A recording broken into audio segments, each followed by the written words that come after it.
Before we dive into this episode, I wanted to give you kind of a quick disclaimer. This is the first time I think I've had to do this on the show, but this episode is for informational purposes only. Before implementing anything that we talk about in this episode, definitely consult with your doctor. Don't be dumb, folks. Be sure to play it safe and talk with a medical expert before you implement any sort of training routine or anything like that. But with that out of the way, this conversation is with Dr. Mark Kovacs. So Mark has done literally probably everything there is to do in tennis, as far as he's been a player, a coach. He's a doctor. He's worked in physio. He's worked with some of the top NFL athletes. He's worked with some of the fastest track athletes in the world. He's worked with some of the top tennis players in the world. And he's an author. He's a speaker. He's literally done everything. So this is a really fun conversation. We don't get to double strategy as much as I would have liked because he is a very busy man and he is pressed for time. But we talk a lot about fitness, injury prevention, stretching. We talk about why he doesn't think anybody will ever be able to serve 160 miles an hour. We talk about serve technique and a lot of flaws he sees at the club and the pro level in terms of technique. We talk a lot about training tools. So I ask him about using lacrosse balls or foam rollers and why he thinks that they're not quite everything that people say that they are. We talk about what you should do before matches to warm up, what you should do after matches to make sure you are maintaining your mobility and your strength. We talk about off-court training and a lot more. So again, this is a pretty unique episode, but it applies to everyone. We're talking about physical fitness here. So I hope you enjoy this conversation with Dr. Mark Kovacs. Hey everyone, welcome to the show. Today we have Dr. Mark Kovacs on. Mark, welcome. Thank you so much. Excited to be here.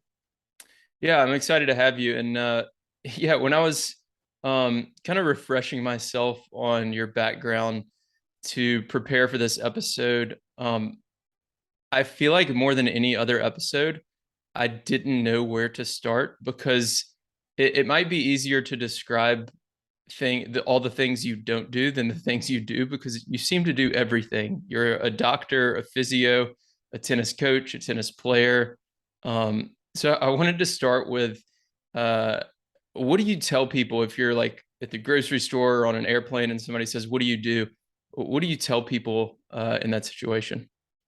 Yeah, no, it's actually a really good question because you're sort of right. It crosses over Yeah. between the medical world, the training world, the fitness world, the coaching world, Hmm. and it sort of sits right in the middle of it. So what I say is I try to help people and be the bridge between multiple different folks involved in the development of athletic performance. So, I don't coach full time. I don't fitness train full time. I don't research full time, but I do pieces of those. And I Hmm. sort of work behind the scenes a lot of the time with coaches, with trainers, with athletes, with agents, with different groups, and try to sort of help put the pieces together. Because as we know, developing athleticism, high level professional athletes in all sports, it requires a big team and it requires multiple skill sets. And I sort of say I sort of sit right in between all of them and make Hmm. sure we leverage the best of everyone that we have involved. And then I help with my skill sets where I can, and then I outsource and recommend other folks where they need certain specialists in certain areas. Got it. Okay. So have you built at this point just kind of a network of specialists that you can refer your athletes out to? Yeah, most definitely. And the athletes Okay. come in usually for assessments, 1, 2, 3 day in-depth analysis of where they're at, what they Hmm. need, what pieces are missing.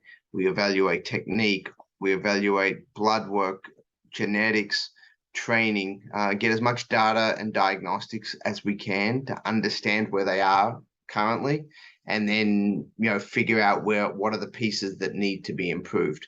And Okay.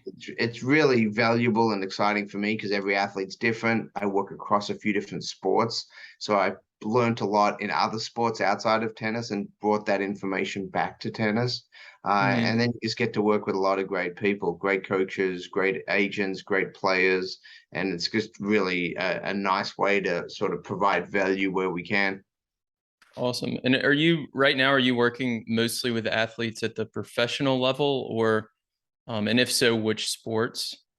Sure. So right now, I do quite a few one-offs as well, but the athletes that I'm spending the most time with, I've got an all-star in Major League Baseball. I've got three ladies on the U.S. Women's National Team soccer. Okay. Work with a couple professional golfers, and then the tennis players as well. Professional tennis players, high-level juniors, some collegiate athletes. And then every now and then I'll partner with coaches and help them with a senior athlete or someone who's super disciplined and competitive. I don't have much time to work with that population group, but I really do enjoy it. The recreational, competitive player, because some of them are so passionate and excited and into the sport, that if it's a coach I know, I'll help them out in that situation as well. Sure. Awesome. Yeah, and you won a national title in doubles at Auburn as well. So we'll definitely dive into some double strategy a little bit later on. But when I was going through your website and kind of doing some research for this episode, one of the posts that stood out to me, it's from back in 2019. You claim that we probably won't see a 160-mile-an-hour server. Explain, and I think Wired featured you in their article about that. Explain the serve a little bit, why we might have reached the upper limit of that, and what you kind of illustrated in that article. Yeah, so that was pretty interesting. The goal was to sort of get at an assessment based on projections of where we could go, and that was under the Hmm. assumption that athletes didn't grow significantly more height-wise. Two, the technology didn't change from today. Mm. So the odds are both of those are likely to change. So don't quote me on that in 30 years' time when we have all seven Yeah. footers playing tennis and the rackets are twice as powerful as they are today. But if Yeah. everything else holds, there is some physiological and biomechanical upper limits of what the body can do from a range perspective. So Hmm.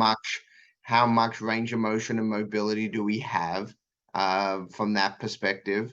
So the second big one is the strength training side of things. If tennis was a sport like baseball pitching, I would say we've got a bigger ceiling. We've got a higher ceiling we could get for serving. The reason being is you can just train for that one stroke. You can be like, all I want to do is get more powerful, throw or hit harder, and Mm. everything else is built around that. The problem with Yeah. tennis, we also need to play for 3 hours. You need to play every day. You need to hit forehands, backhands, volleys, and you need to be unbelievable endurance as well.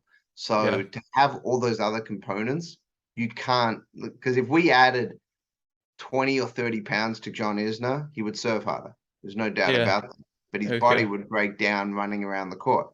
Right. So we can't just say we're going to add mass. We're going to add, size and strength to someone because that could negatively impact their knees, their back, all the other things that we need from a tennis standpoint.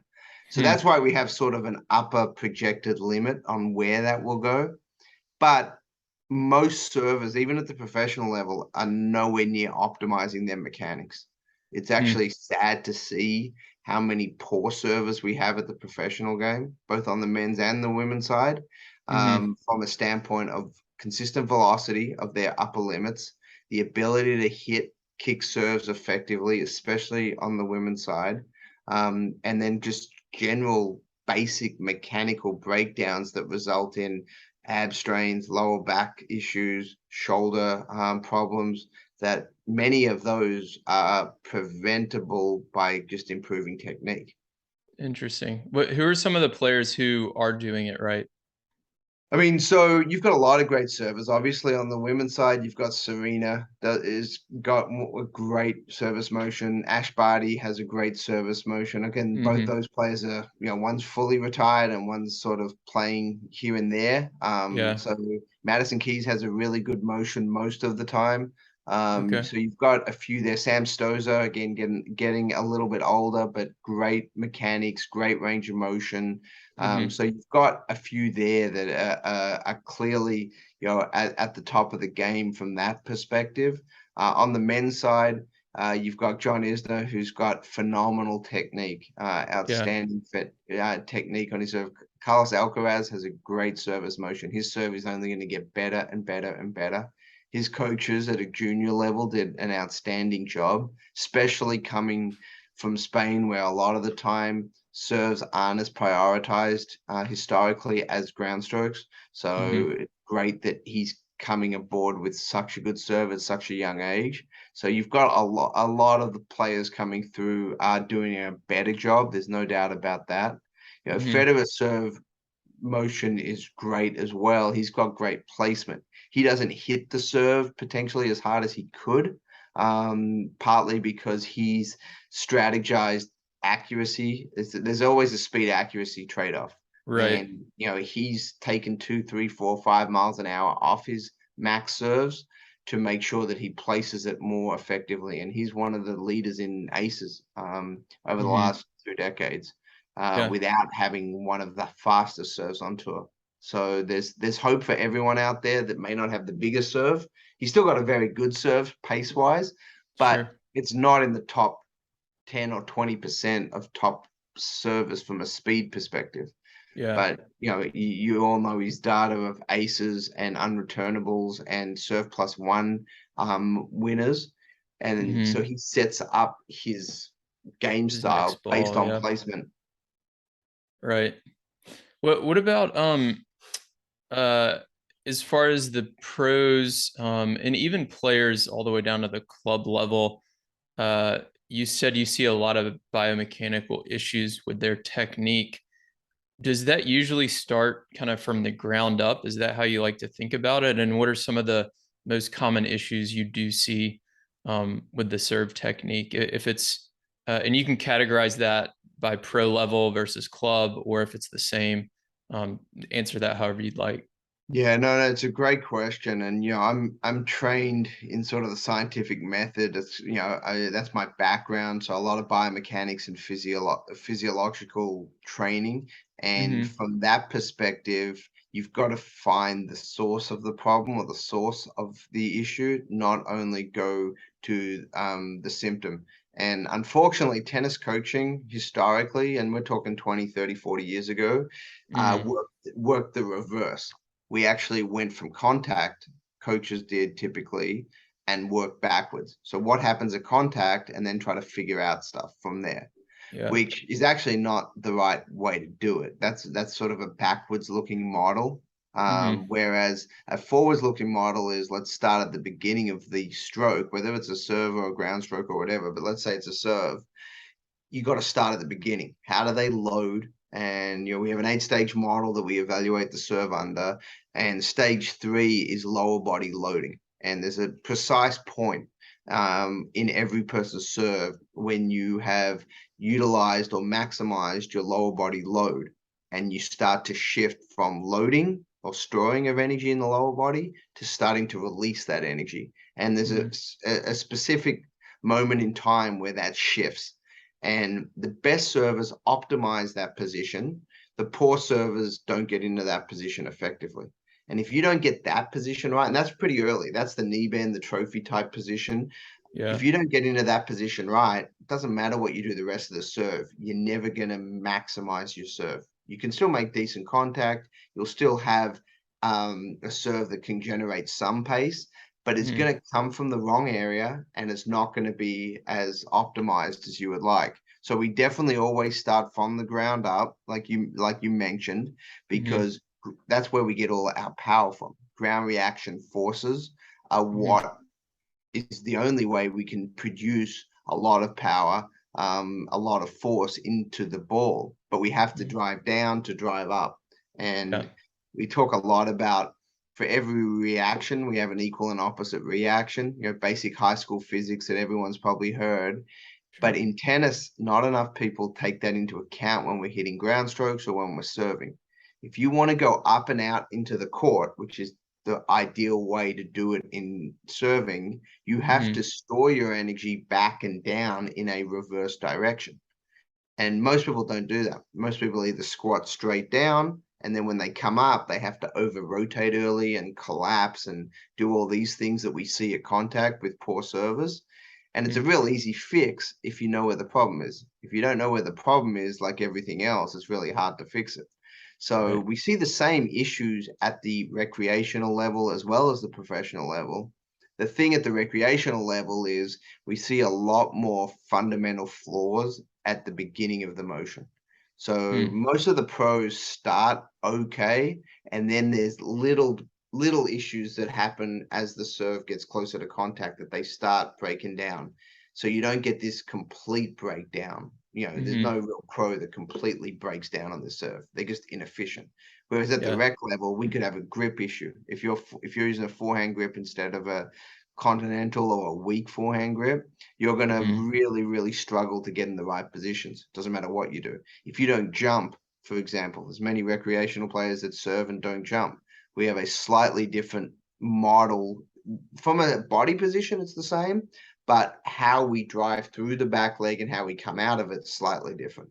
So those are the Okay. two biggest differences. And then we do look at physical aspects of the serve. Do you have weak or poor internal shoulder rotation? If you do, you can't really get ideal long axis rotation, which is actually after serve, but it's really the changing from what most people think of supination to pronation. Mm-hmm. That is something that if you have poor internal shoulder rotation, it's really hard to hit a good kick serve, and it's really hard to get the max velocity. And there's nothing much you can do until you physically improve that position. And if you can't improve that position, you got to work on workarounds.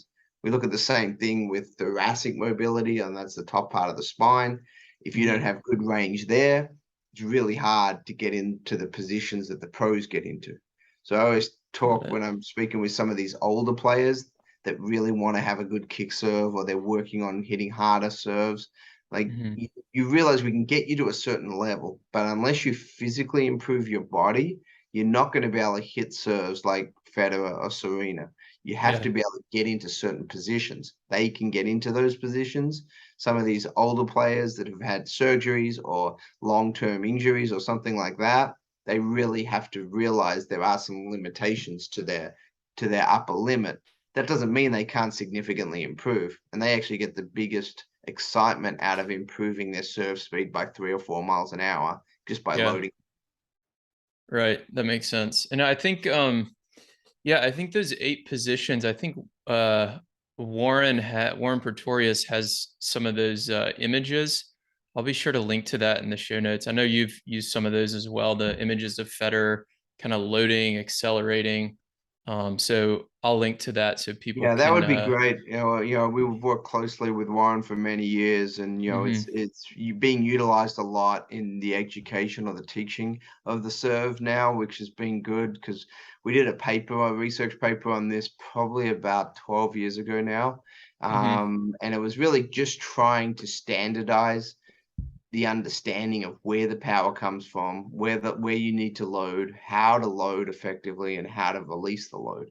And if you do it right, the fundamentals are consistent. And a lot of people overcoach style and players as well. Players are like, oh, I want to do what Federer did, or I want to do what Serena does with how she starts, or something yeah, that has no relevance on the outcome, which is mhm, style. And that's fine. You can have all sorts of style, but yeah, the fundamentals are consistent.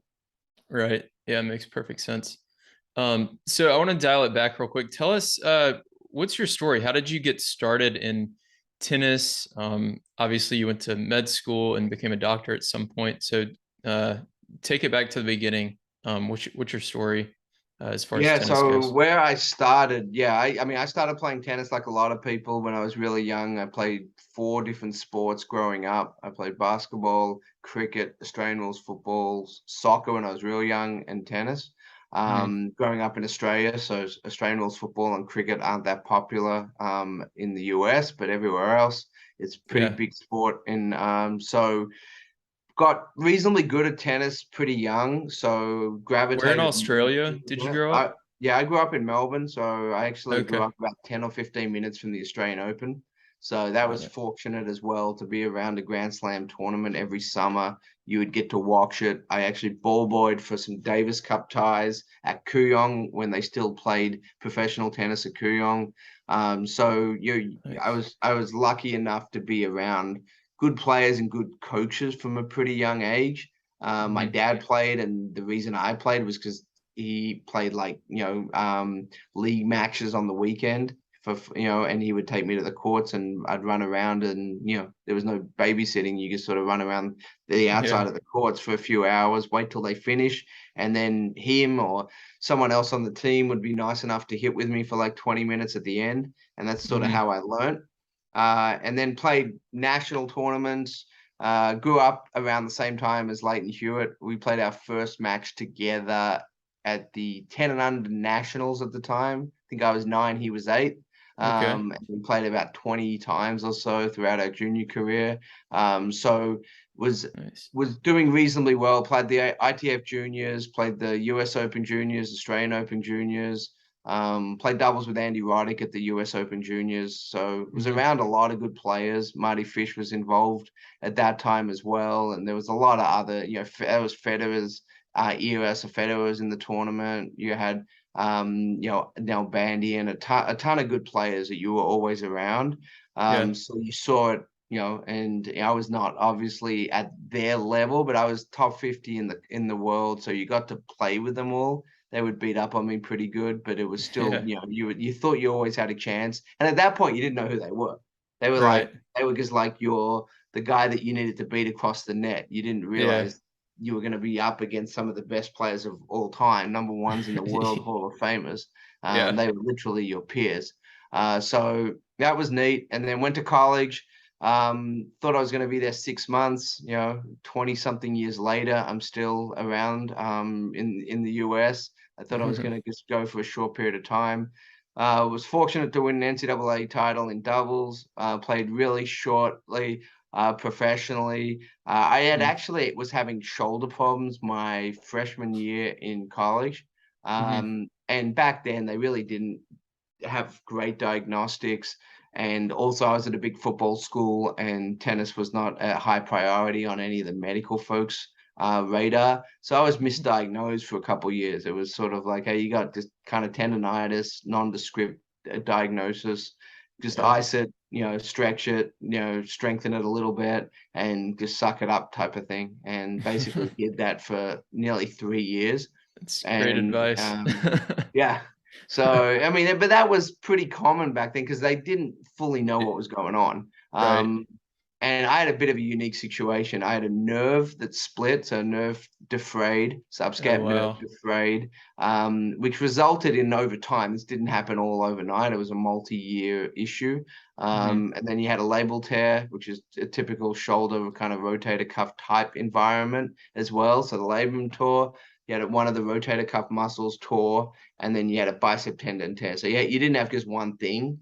But Yeah. that's usually what happens if you have one issue and you don't fix it and you just keep playing on it for 2 or 3 years. Yeah. So pretty much midway through school, I started getting really interested in the body because of my issues. And I was like, why is this happening? We didn't have great training, obviously, at that stage. It wasn't like it is now where you know a lot more. And that's what Mm-hmm. got me into this whole field. And I worked as a strength coach initially outside of tennis. The moment I finished playing tennis, I didn't really want to be around the sport for a couple of years. So I Mm-hmm. went and tried to learn and work with the fastest athletes in the world. I worked with sprinters originally, some NFL wide receivers, stuff like that. I wanted to learn about speed training.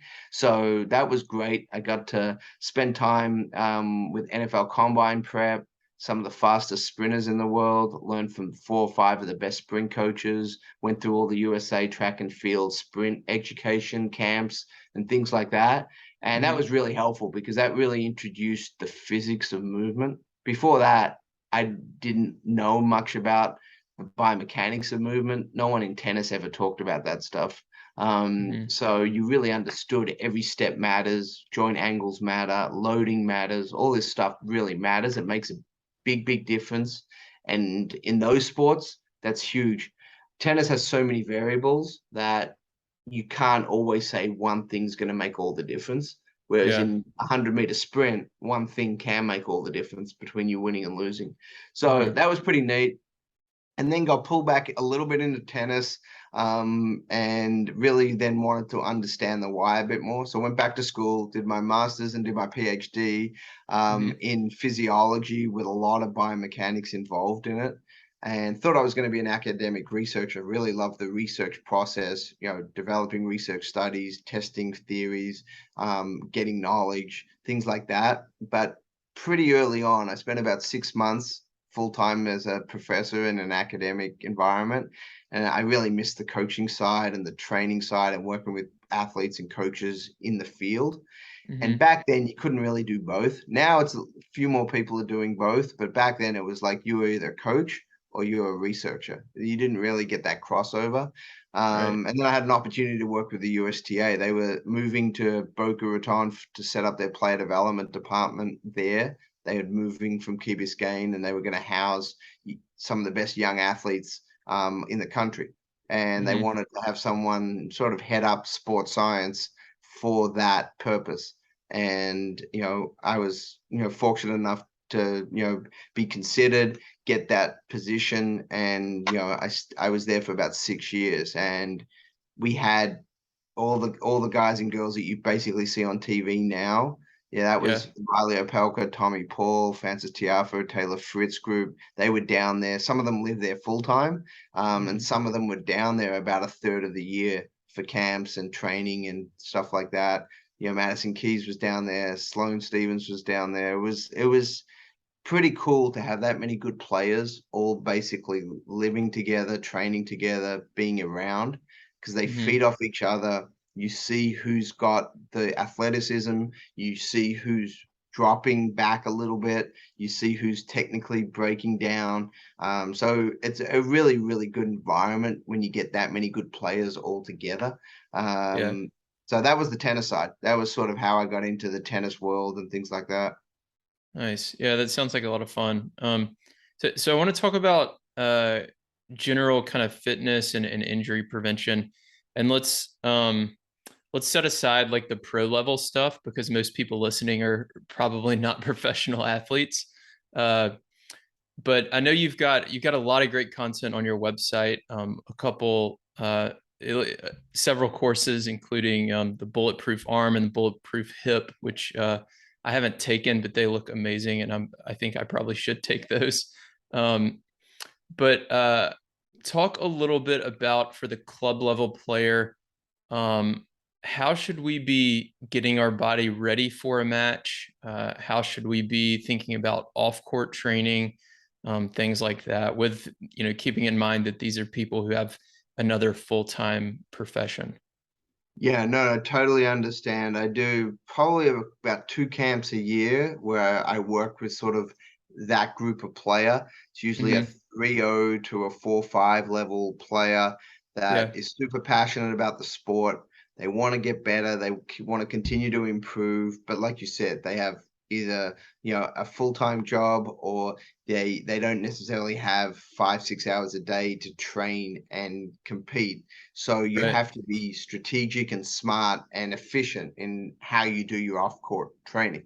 So Hmm. typically what I always recommend is, you have these buckets of areas you need to get better at. One is mobility. Mobility is one of those ones as someone ages, decreases usually the fastest. And Hmm. it's real easy to improve if you do it consistently. You have to be consistent. So we spend a lot of time on mobility, especially on the areas we know tennis players are poor at. Hip flexors, most tennis players aren't very flexible. Internal range of motion of your hip, you need a lot of work there. Internal rotation of your shoulder is another area you need good range. And then thoracic mobility, or the upper part of your spine, you need to be able to rotate well, and you need to be able to flex and extend well. If you can just focus on those areas, you will Yeah. see immediate improvement in how your body functions and moves. So that's one area. Then you've got the bucket of strength, and strength Mm-hmm. training is a broad term. And unfortunately, it means so many different things to different people. Some people think it means squatting 300 pounds with a barbell on your back. Other Yeah. people think it means using bands to do light movements. Mm-hmm. Some people think it's just body weight. Some people think I've got to have like a big gym membership to get any value. It's really a combination of all that stuff.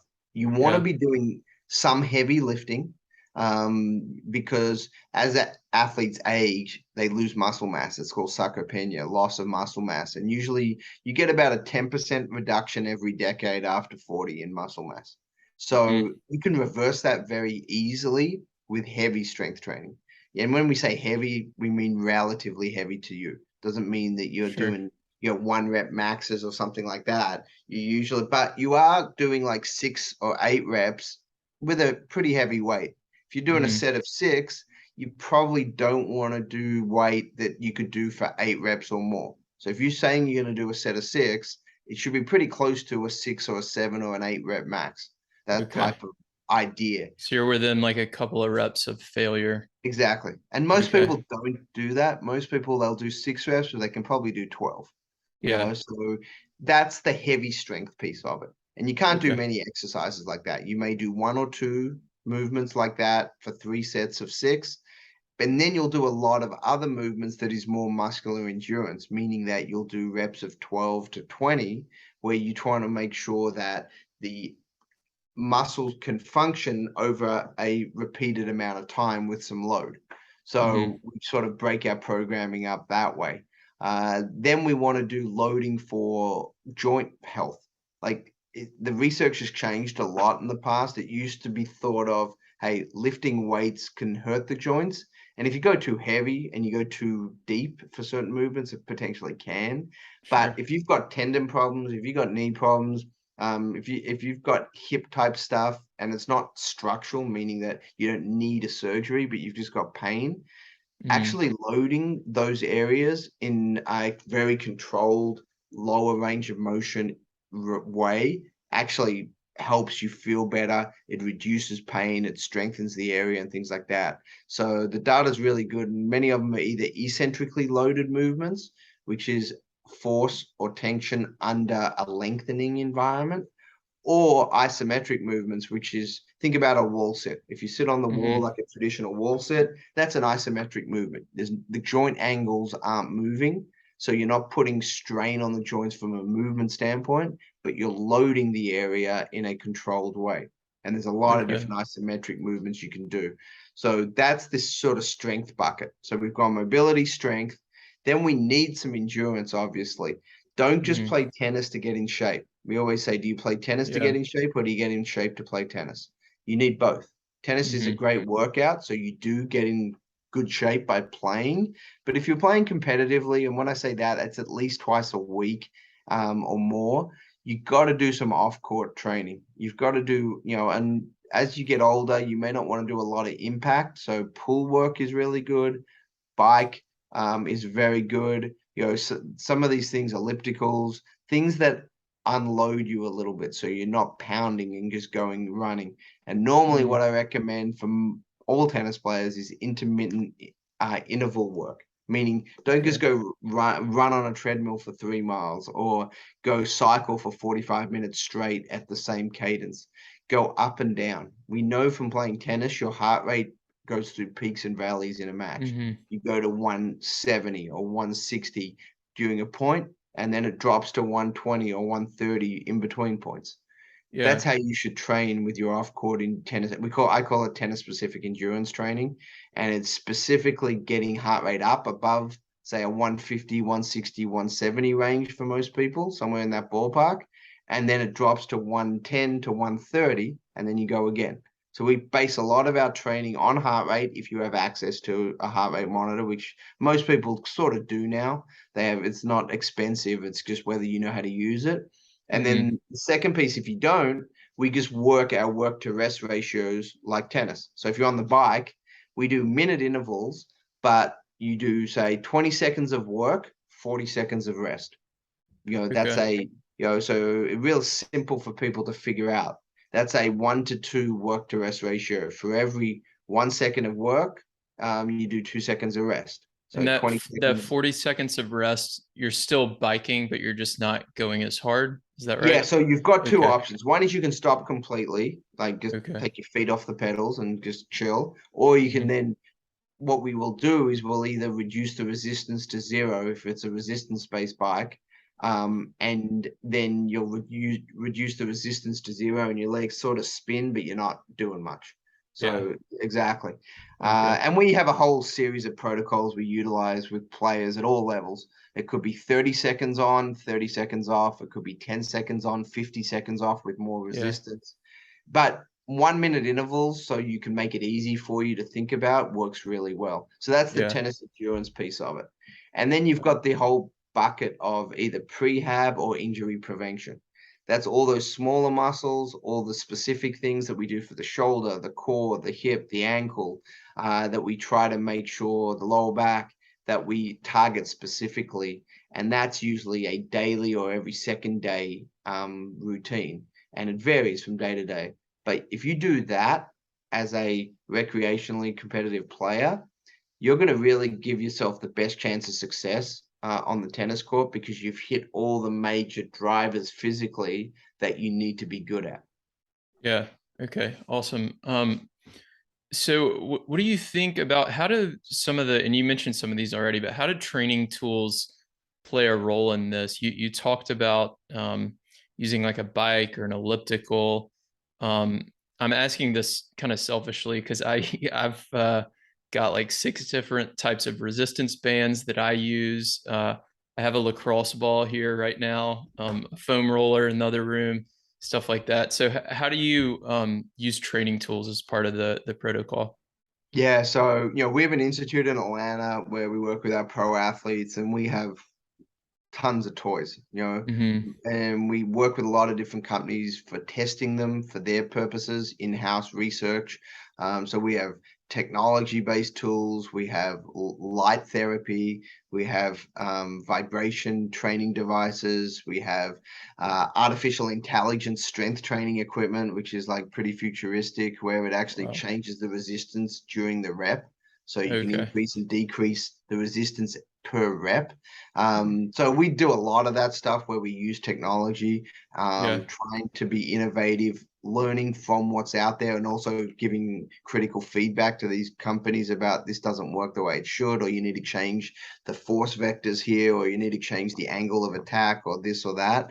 But for the Hmm. general person out there, if you're looking at it, and there's thousands of products out there that you can use, Right. biggest thing is you've got to ask yourself, does the science make sense, and does it do what the marketing says it is supposed to do? So Hmm. there's a lot of things out there. You mentioned a few, the Yeah. lacrosse ball and foam roll. They're very inexpensive tools that Hmm. what do they actually do? You lie on it or you sit on it or you push pressure, you're putting pressure on your body. So you're Yeah. creating a pressure gradient to hopefully, it's called myofascial release is what they use that term for things like that. Hmm. And there's all sorts of devices that do that. The question is, does it make you feel better or does it improve whatever it is you're trying to improve? For most Hmm. people, it makes them feel a bit better after it because there's blood flow to the area and there's some type of pressure that's being applied. And when you release the pressure, it feels Hmm. great. Yeah. But most of those modalities don't necessarily fix the underlying cause of the knot or the pain or the restriction or the trigger point that's acting up. So you got Got to it. address what's happening in your biomechanics that's causing it. What's happening when Interesting. you run or jump or load or hit tennis balls? Why does that same area tighten up and stiffen up and get knotted up every time you play? Doing Okay. foam rolling on any of these type of activities feels good, but it doesn't fix the problem. Ask Hmm. yourself most times, you fold roam the same area a lot, but you still got to keep foam rolling it because you haven't fixed the Yeah. problem. Right. So you've got to go then a layer deeper, and you've got to start using strategies to, correct which is more the modalities. So there's laser therapy type techniques. There's electrical muscle stimulation that can help with that. There's soft tissue massage and the various soft tissue therapies that are out there. Mm-hmm. Things like that to really relieve, whether it's scar tissue buildup, whether it's adhesions, whether it's fascia challenges. And for folks that may not know some of these terms, it's pretty much all those things that make you knotted tight, and you know those spots you feel that you just feel that doesn't feel right, it's restricted, it hurts when I push on it, stuff like that. Yeah. So you got to get at that with trained people that know what they're doing and know how to relieve some of that. And Mm-hmm. then once you start loosening that up, then you've got to really do a good job of strengthening the area around it, make sure that it's mobile enough to perform the activities you'll need it to perform. And if you do that, you can correct pretty much everything that isn't a structural deformity. And when we say structural deformity, there's many people that have bones that are growing a certain way, that, say for the hip, there's certain things that happen at the hip that make you go bone on bone, and it's just Yeah. genetics, and that makes it really hard. You may need a surgery at some point. Yeah. If you lose all your cartilage around your knee, you may need something more advanced than what we're talking about. But for most people, there's a lot of these modalities that make a huge impact and can really help.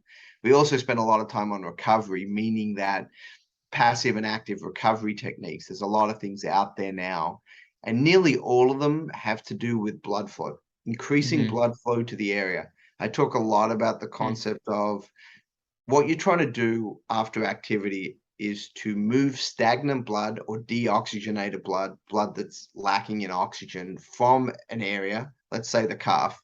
You're trying to move it out of the calf, back up to the heart, and then take from the heart good oxygenated blood back down to the calf and give it the nutrients that is in oxygenated blood.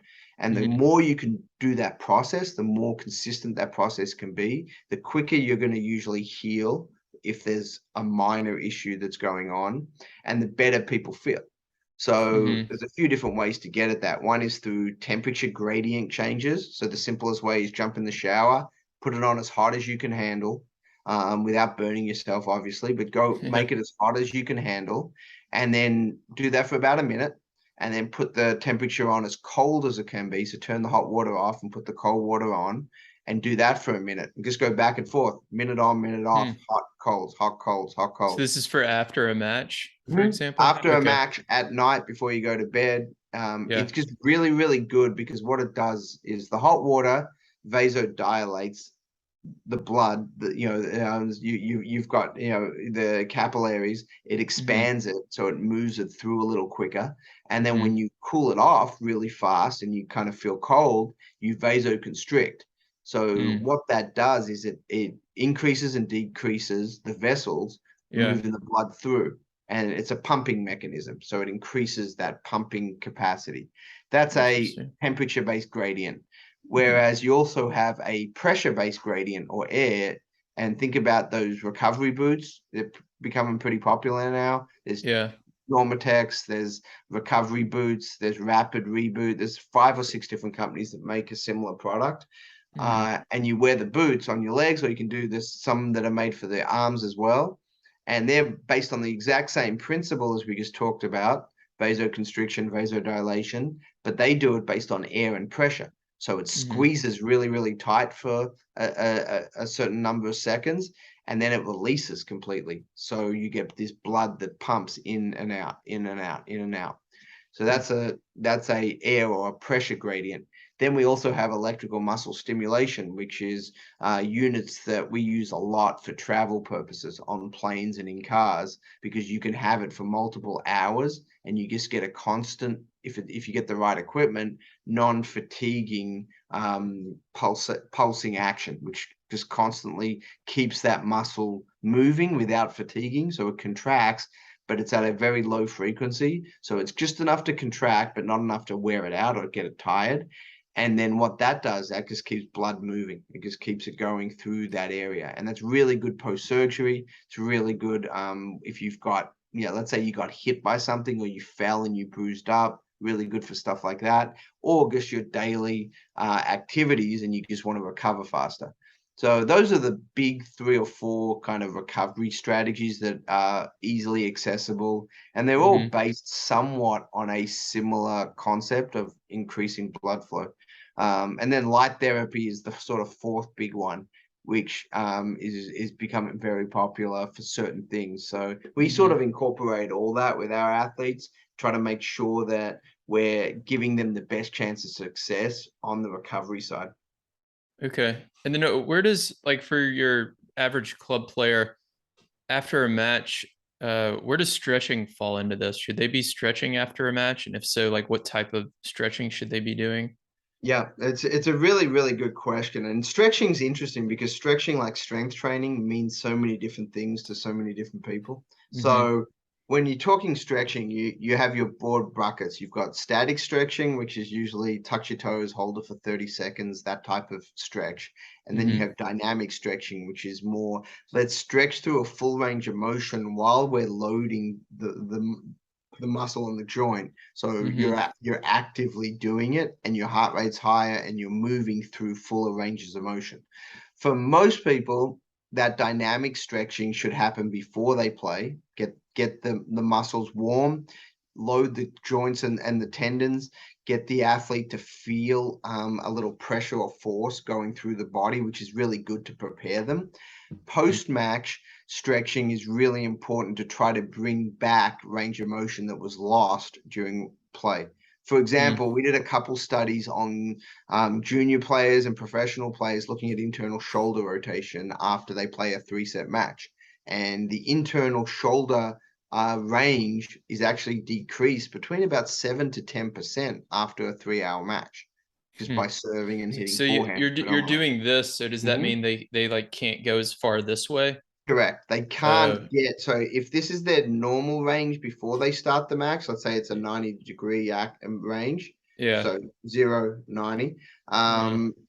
they can only get to about there. So they can only get to say 80 degrees instead of 90 Interesting. degrees after the match. So, Okay. and that's very common because it stiffens up to sort of protect the area partly. So you don't go too Mm-hmm. far. And as you fatigue, you don't go further, things like Mm-hmm. that.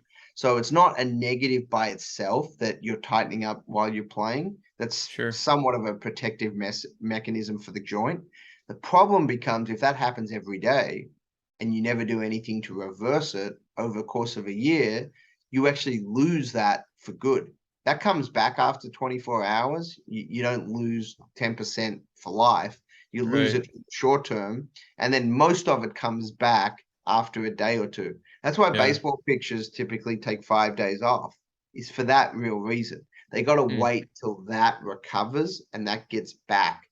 That's part of the reason it takes so long. Okay. But they're doing stretching, they're doing a ton of other modalities to help the process.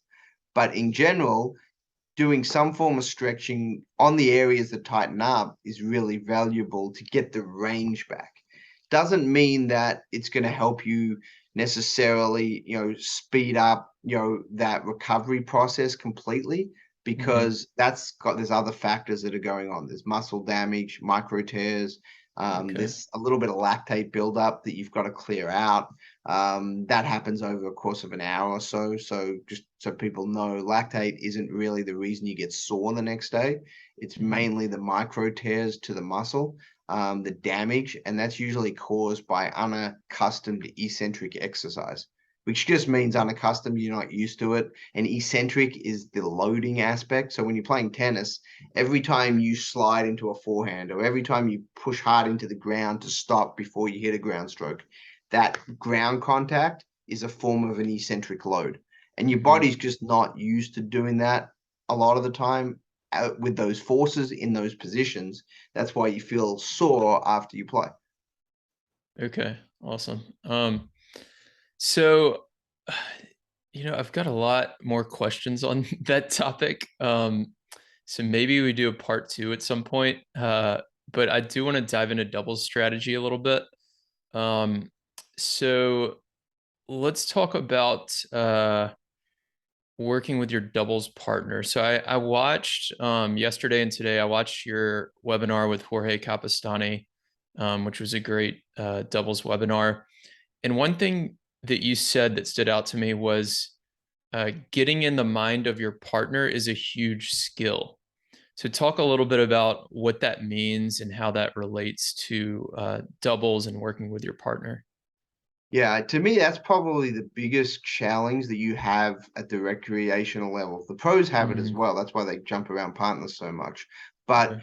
at the recreational level, everyone's so concerned about themselves and I got to put the ball in the court. I've got to stand in the right spot. I've got to make sure I take care of my little world, my isolated world, that you Hmm. forget that your partner has so many different issues just like you do that they're worried about. And if you can Yeah. help them understand or be okay with certain things, it makes your existence a lot easier. The first biggest one is your partner should never feel pressure from you, meaning that Hmm. they may be making errors, they may be in the wrong spot, they may be, hitting the wrong ball at the wrong time, but they know they probably messed up themselves. They don't need you telling them that they messed up. They don't need you, looking over and giving them a nasty look and things like that. Because think about that. If you were them, you wouldn't want that. You wouldn't want your partner telling you that you did something wrong or telling you that, this was bad, or even just giving you that look that everyone knows. Everyone's had that look where the partner looks at them like, how did you miss that easy Right. ball? So that's a huge value to good partnerships is there isn't that spoken or unspoken pressure that is put on each other. And most of the time it's unspoken. It's sort of body language Hmm. issues. It's walking around the other sides of the net and not communicating after you lose a game. Little things like that go a long way to make people feel uncomfortable. Second is most of the time partners don't have the same personality types. You've got Right. a super type A, extroverted, loves confrontation type person that is Hmm. happy to, you know, get into verbal disputes and Yeah. confrontation with everyone. And then you've Hmm. got the partner many times who's more passive, doesn't like confrontation, doesn't want that. That's not what makes them tick. And Hmm. those two many times play together. And if they play together, then that's where a lot of challenges happen because the confrontational person feeds off that, needs to create some drama, needs to create some excitement. And that's what gets them, that's why they play. They play for that. Yeah. And then the other person is like, doesn't like that environment. And so sometimes that's where you see a lot of these tension points is someone's expecting their partner to respond the same way they do to certain situations, and they think they're helping. And you see Hmm. that all the time where the partner's trying to help. They're trying to say the right thing in their mind. They're trying to act the right way, but it's the right way for them and how they would like to be spoken to or responded with. But it's not the right way for their partner because they've got a completely different personality type. So I always say you should do partner profiling when you play with someone. You should always do Hmm. a quick personality profile, one of the short ones, just figure out who's who and how you like to be spoken to and what gets you excited, what gives you energy versus what takes away your energy. And make sure that if it's reverse of who you are and what you like, that you take that into account when you're speaking to your partner, when you're working with them.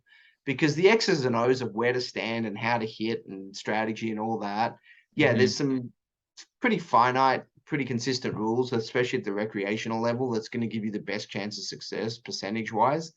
But Hmm. that's not usually why partnerships are good or bad. Partnerships are usually good and bad because of how you communicate when stuff goes wrong, not when stuff goes right. Right. Yeah, and yeah, Jorge's 20 questions. I had him on the podcast last year and we talked about those. So we'll link to those in the show notes, but that's a great way to do kind of that partner profile. And I'd never thought about it like that type A and B way. A couple of my partners over the last couple of years are coming to mind that I like had trouble meshing with. Not that we would get into fights, but I didn't feel like motivated to try super hard or like I just felt a little bit off mentally. And it's because maybe they were a little bit more maybe confrontational with the other team or something, because that's just not my style. And that isn't right or wrong, but maybe I just should play with a different type of partner or at least chat with that person about it beforehand next time we do play. Yeah, So no, that I makes think a I ton think of that's a sense. huge issue across all leagues. I'm Yeah. in Atlanta, and Atlanta has the most amount of recreational competitive players in the country. And Yeah. they play leagues, and there's leagues going on every night of the week, and there's so much competition. And you just see it. I just watch sometimes, and it's really fun to watch from an outsider perspective. And these people super passionate. They want to win so bad, but many times you can see that their partners are really uncomfortable with them. So you've got to look in the mirror sometimes. And I always tell people, videotape your matches at least once or twice a month minimum, Mm-hmm. just to look at how you look on court, what you say, how you walk, what your body language looks like. And many times when you look at yourself and your body language, a lot of the time they look at that and say, man, I wouldn't want to play with that person because their Mm-hmm. shoulders are drooped, they're stomping around, they're giving bad looks to their partners, and they don't even realize they're doing that. They're not meaning anything bad by it. It's just that's how they're responding. Right. Yeah. So communicating beforehand about how you want to be uh, communicated with, I guess, is the kind of fix for that, and nobody seems to do it. It's crazy. So I know you need to run here in a few minutes. Maybe we do a part two at some point, because I definitely have a lot more we can cover. But I want to go through these rapid fire questions. So, what is your favorite tennis book? Tennis book.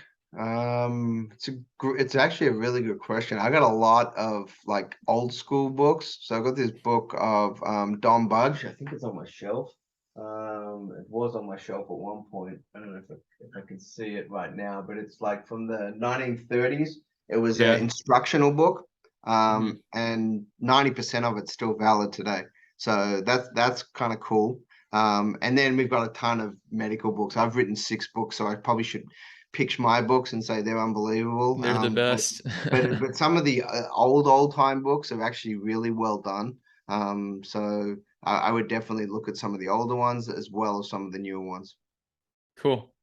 What's your favorite non-tennis book? Yeah, that's a great question. When I say Hmm. I read a lot of words in my life because I read a lot of research journals and stuff like that, I don't Yeah. read as many traditional books. But I actually like the book Power. It's basically a semi-research based book talking about power differentials between Hmm. people and gives a bunch of examples. Really interesting book. If you've ever read that, it's like an orange covered book. It's sold a lot of copies over the last 30 years. So that one's really good. Billie Jean King's book Pressure is a Privilege, which is Hmm. sort of a non-instructional book. Really loved Agassi's book. It's pretty open, Yeah. open. So it's like, some of those tennis related non-instructional books are good. And then Hmm. there's so many others. I really like biographies of athletes, of, successful business people, kind of what makes people tick. Yeah. Yeah, I like those too. What's your favorite tournament? It's a great question. It really is. I mean, they all have so many unique parts to it. That's why it's hard. It's hard for me to say. Well, growing up, Wimbledon was the tournament because it was Yeah. it was sort of Wimbledon, and it's got that prestige and everything. And I still think Wimbledon's probably the top of the list. I love the U.S. Open because of the atmosphere. I mean, it's just different. It's just loud. It's obnoxious. It's New York. It's all that stuff. Yeah. It's hot. It's stinky. It's got all Hmm. those components of like you got to be an impressive player to win the US Open. It takes a certain personality to win the US Open. Indian Wells is the most chill from a big tournament standpoint. I mean, if people haven't gone to Indian Wells just for the atmosphere, that's a great event. There's a Hmm. lot of great tournaments in Europe that a lot of people don't know about. Some of the smaller ones, Basel's really nice. You've got the Stockholm, the indoor tournament there, played at the King's Club. Hmm. There's a ton of those like smaller events that are really, really good. The best court is probably the court in Rome, that has all the statues around it. Yeah. So there's so many. Tennis is unique like that because it's so global that you can go to a tournament, every week of the year for 5 years and not see all the tournaments. Hmm. Yeah, there's a lot of options. How can we make pro doubles more popular? Yeah, it's a really, really, it should be more popular. I mean, Hmm. it's what people play, and it's actually more action. It's quicker. There's more kind of quick fire environments. To me, I mean, I think there's two ways, obviously. If you get the best singles players to play more, people will watch more. So that's Yeah. one option. Indian Wells doubles is always one of the best events of the year because they all play. It's the only tournament all year where the top players play doubles. So Right. that's like the low hanging fruit. Mm-hmm. Combine the rankings, make everyone play everything. The doubles guys would hate me for saying that because it probably takes away a lot of jobs for them. But Yeah. if you really short in the short term wanted to make the biggest, quickest impact, that would be one. The second would be try some standalone doubles events, which is risky in the short term, but I think you would Yeah. see some benefit from that. Doubles only events, put them in certain markets, expose tennis to those markets, and show how much fun it is. The other thing doubles players probably need to do a better job of, and tennis in the sport, golf does this way better, is the pro-am aspect of things. Mm. Every event, there should be a doubles pro-am with the doubles guys, and they should be out there the day before the tournament or even the day of tournaments because they don't play more than about an hour in most of these events. Go Yeah. out and do the sponsor thing, play with a few of the players that have paid good money to be sponsors and be part of the events and build your name recognition slowly and gradually that way. Mm-hmm. And to me, tennis does not a very good job of that, of actually embracing the fans and bringing them into the environment and creating connections. And a lot of these doubles players are great. I mean, they're phenomenal players. They're Yeah. phenomenal people, good communicators, all that stuff, but no one knows who they are. Right. So that's on the tournaments a little bit as well. The tournament organizers, things like that, and the players themselves. A lot of players don't want to do the sponsor things. And Mm-hmm. I always say, are you an athlete or are you a professional athlete? The professional side of being an athlete is all that stuff. That's part Right. of your job. That's how your paychecks come to you, is because of that. And the best athletes in the world who aren't the superstars that don't need any of that Mm-hmm. understand that. They know that connection they got to build. So those are the two biggest ways I would do it. I don't think you need to mess with formats. I don't think that changes anything really with the Yeah, I interest. agree. That's not the issue. It's more, how do you get the connection and how do you get people to actually know who they are? Because if they know who they are, they watch. Right. So it's got nothing to do with the style of play. It's got to do with who the people are. If there are people that no one knows the name of, why would you watch? Yeah. Yeah, no, I totally agree. Some great points. All right, Dr. Kovacs, thank you so much for coming on. Any final requests of the audience before we let you go? No. Oh, appreciate all you're doing. I obviously love doubles, and I think it's great to really promote the sport, promote both at the recreational level as well as at the pro level. And if anyone wants to reach out to me, obviously they know how to find me. Go to kovacsinstitute.com. Check out what we're doing there. If anyone, we talked a lot about physical training. Look Yeah, for anyone in your area who's an International Tennis Performance Association certified person. That means they've gone through training through the ITPA, which is the leader in tennis fitness and sports science in the world. And those people have sort of got specialized training in how to work with tennis players. perfect. Okay, yeah, we'll link to all that in the show notes for everyone listening. And yeah, thanks again, Mark, and thank you everyone for listening. And we will talk to you next week. If you want to become a smarter doubles player and start winning more matches, then join the Tennis Tribe Doubles Strategy newsletter. Every single Thursday, I'll send you a new doubles tip or tactic that you can use in your very next match. And when you join, you're going to get a free guide on how to play with more confidence and start dominating at the net in doubles.